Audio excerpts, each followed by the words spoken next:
Welcome to today's video. We are looking at Sonokinetic and how we can enhance the playability and get closer to the sounds we want out of it.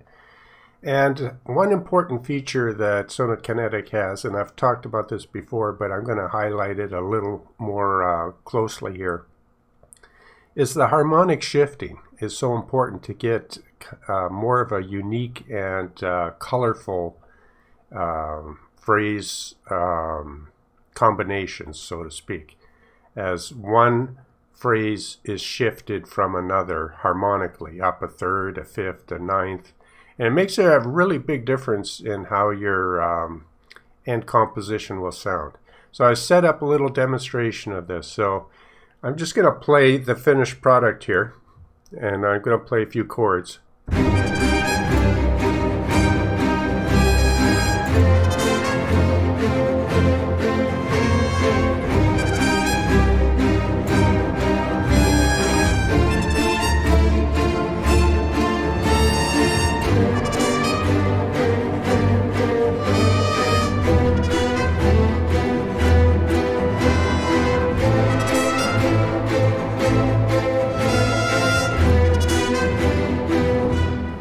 And so what we have here is each one of these elements, the strings, the woodwinds, and the brass, they're all harmonically shifted differently.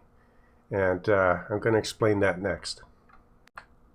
Alright, so let's talk about how this works in the strings here. So we have everything else muted, and we just have the strings activated, and we have the high, the mids, and the lows. And when you first by default open one of your libraries, the string library here, your settings will be for your harmonic shifting keys down here will be at the root of C, and all your harmonic shifting buttons will be turned off. To activate it, you would turn it on, that engages it, and then this tells you by what amount you want to shift it up. So if we count 1, 2, 3, that would move it up a third. 4, 5, that would be up a fifth.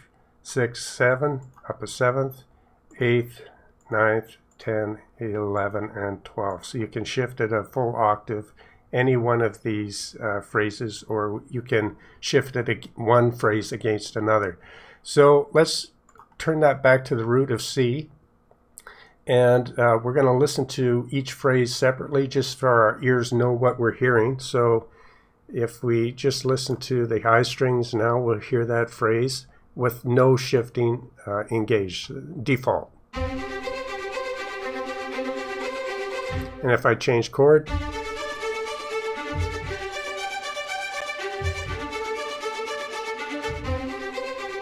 and that's what we have for our high strings with no shifting.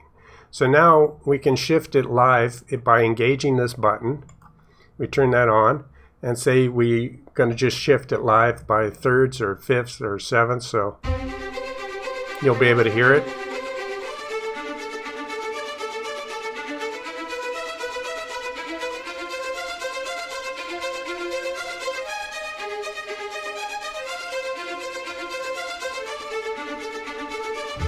So that's how it works at its base, just shifting one phrase at a time.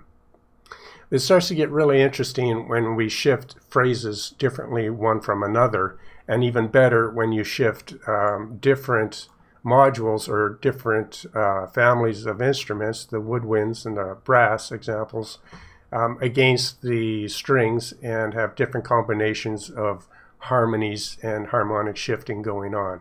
So next we'll look at getting a little bit deeper into this and how it can add so much more richness and new ideas to your composing. So now we can start to look at shifting one phrase from another and how that will give us some really nice effects. So obviously we could shift one phrase, the high, against the mid strings or the low strings. And let's go through a couple tests of that just to see what that sounds like. So in this case, we are going to activate the mid strings. So now we have the high and the mids, and it's still not shifted. Both aren't shifted. And now let's activate the low strings, or the mid strings, and have that shifted by 1, 2, 3, so 3 steps. That'd be a third.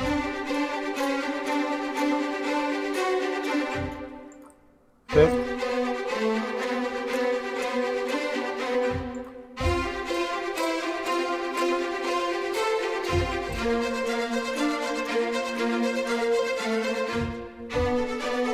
And you can change different chords and see how that works.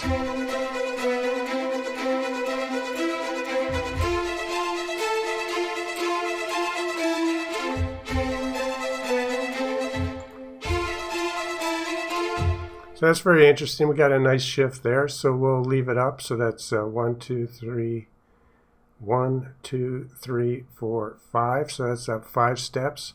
And let's take a look at now adding the low strings.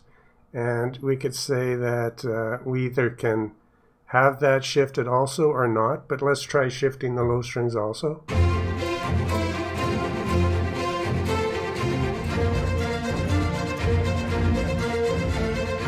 That's kind of a nice effect. Now let's unshift the low strings. Definitely like it better shifted with the mid strings.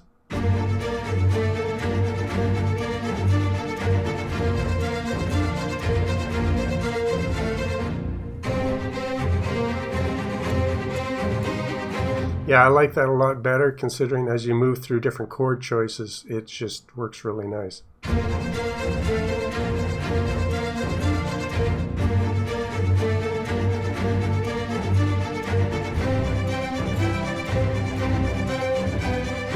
So in that case, I like these choices here, and I may just want to leave it at that or try some other combinations. But you have so many different ways you could go with choices. You could, shift the highs, the mids, or the lows. So even with just one instance of strings open here, you have a lot of choices and a lot of different ways you can harmonize these voices together. So now we're going to look next at what if you had a secondary string open? What if you had the same phrases open and you chose to harmonize these different and change a few other settings in here? How could we take one phrase, duplicate that phrase, and shift it and harmonize it differently?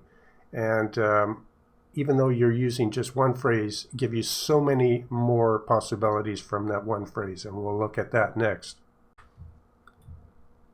All right, so we have these strings sounding good over here, but we want to enhance just the high strings. So we've made a duplicate. It's muted right now, but let's just listen to what we have here.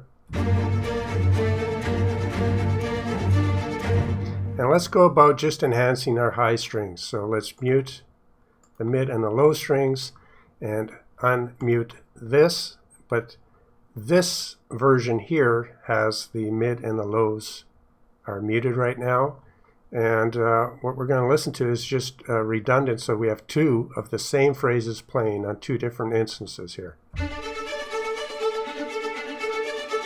So that's not what we want right now, because it just makes it kind of phase and kind of be louder, and that's not what we're looking at. We want to make it more interesting. We want to enhance this first phrase, but we want to see how much we can do with this exact same phrase without changing the phrase. So first of all, we can turn on harmonization here, or to have it harmonically shift, and we can choose to shift it by, say, a fifth. And so let's hear that. Let's change the shifting.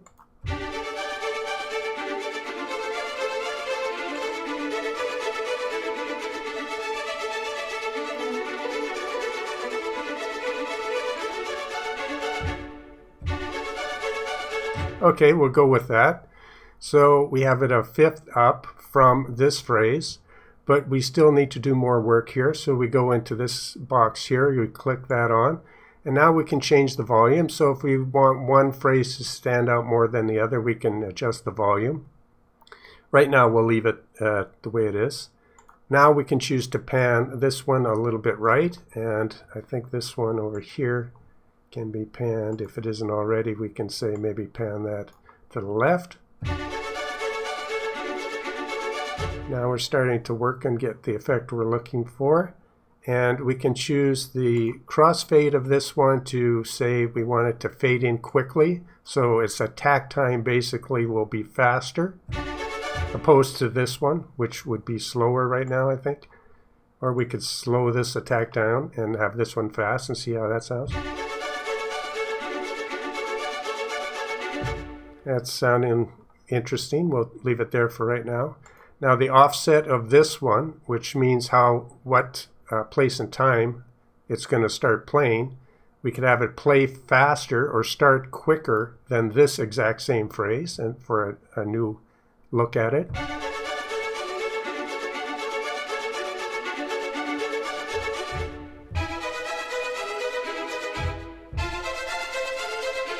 And so far I'm really liking the difference there, the shift, the movement in time, and how it's offset and the panning difference. We could actually change the microphone of this one, but no need to do that, or we could get into more complex harmonic shifting. But for now, we're going to leave that the way it is, and we'll go back and just compare the two of the exact same phrase, but one shifted in time and one shifted harmonically.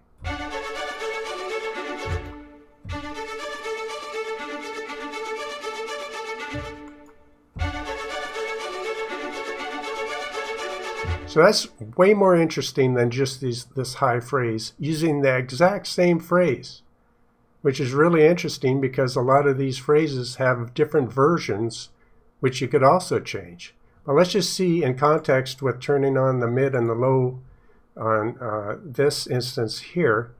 Now we get this sound.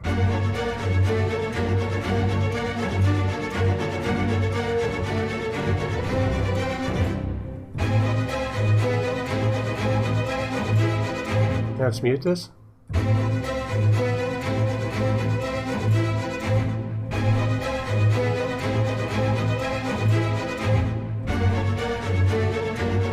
Now to my ears, now this is way more interesting, just by adding this one exact same phrase and have it harmonized with the high strings there. Now imagine what you could do by harmonizing, changing, and shifting in time different modules, the mid strings, the low strings. Now, as a further example, you could get into the woodwinds, where now you could say the high woodwinds are going to be shifted.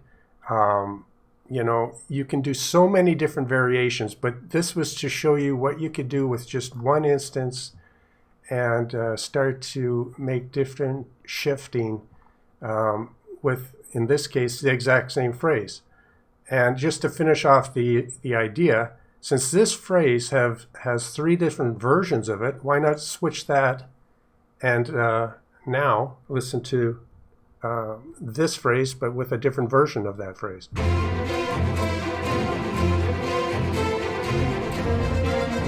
Let me cue up the chord better. And you may or may not like that, but you have different versions to work with.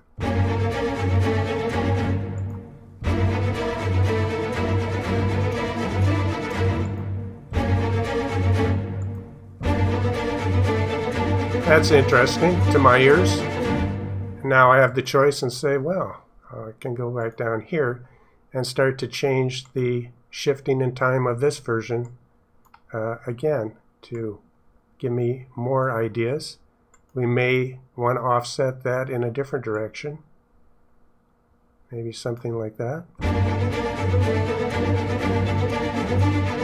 Now you're getting a little bit of kind of syncopated counter rhythm there.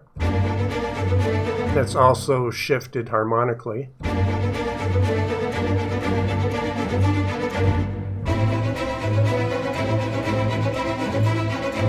So you can begin to see how powerful harmonic shift can be when it's used in these ways. And again, you may want to try to make a duplicate of the same phrase, change it harmonically and in time, and you'll be surprised how far you can get with just a couple of these phrases, let alone going in here and picking out all these different phrases to compare. And you begin to see the possibilities, and what used to in your, I used to, when I first played the Sonokinetic library, I think I started with Soto, and I opened it up and I said, oh, okay, this is how many variations I have. And I went through and listened to them and then played some combinations. And the first thought comes in your mind is, well, that's where you're kind of stuck. You have so many phrases, and but when you start to see all these different settings, and remember, one can be offset at half speed, one can be double speed. So when you take in the factors of changing things harmonically in time, changing the speed of how they play back, even just one phrase can be varied up many different ways against another phrase. And then you add in, the woodwinds and all the variations there. And you can do exact same thing with the woodwinds, using just one phrase, but changing it harmonically and in time. And then you have, the brass, which you can add in there, and with all those variations. And then you add some ostinato strings, which you can come up with.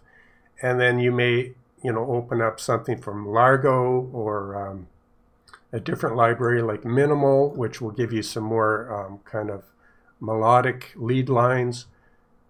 It becomes just this vast idea pool which you can pull from, and to get a lot more ideas than you may have initially thought from these libraries. So that's the video today. How you can use harmonic shifting to give you a lot more ideas for your compositions. Hope you enjoyed the video, and we'll see you on the next one.